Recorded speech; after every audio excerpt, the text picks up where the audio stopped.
اسکندر، من ناراحتت کردم و الانم دارم تاوانشو پس میدم.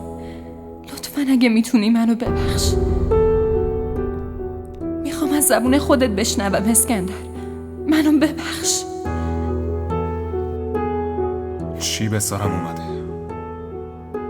میخواستم از جانان انتقام بگیرم، میخواستم زندگیشو نابود کنم، اما الان به جای اینکه خوشحال باشم، پس چرا ناراحتم؟